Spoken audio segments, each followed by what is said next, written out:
Fjallën din e përkthejnë fe, përkthyesit e Kuranit. Fjalla fe e Shqipës nuk përmendet në Kuran, por përmendet një fjallë tjetër bashkë me dy gjerma para, hu në fen. Hu në fen e ila. Po vetë si fjallë fe nuk përmendet, ndërsa fjalla din, rranja e kësaj fjallë në Kuran përmendet 118 herë në 29 forma të ndryshme.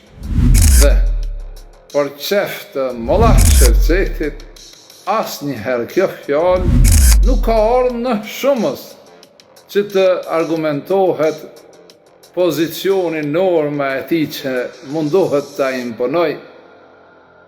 Pe qellore janë hebrejt, krishterët dhe muslimanët.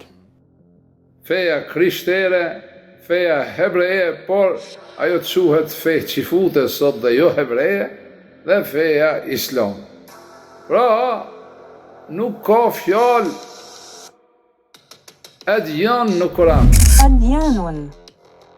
Adjanun. Feta.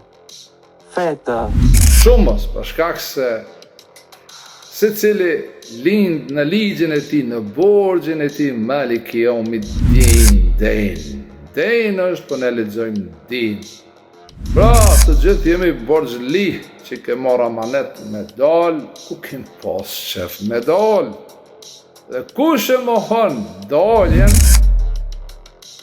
që quhet dinul fitre, ligjin e inicimit të natyrshmërisë, ai është mohues që ndryshe quhet qafir, dhe kundërta fjalës qafir është me thonë shqyqir, me qenë falenderues. Pra, qafir qenë ka mohues, jo falenderues kush je ti çka ke zell me dal. Surja Taube lidhet me surën 48 El-Fath, inna fatahna laka fathan mubina. Aty ku mësojmë se çdo gjë është e hapur për ndjekësit e Kuranit, për të fituar të mirat e pafundme të Perëndisë. Tani besoj se bashkë me mua e keni më të qartë se çfarë keni dëgjuar deri më sot ka qenë kundërta e asaj që është në Kuranin famulor. Jo more, se po kora po hande kanë ata. Jo more, prova na so. Ajo prova. Nuk ka shqiptari fe nuk ka. Fe shqiptari nuk ka. Dhe ta kuptojmë se sa e rëndësishme është dini, kushtetuta jonë, feja e shqiptarit është shqiptaria.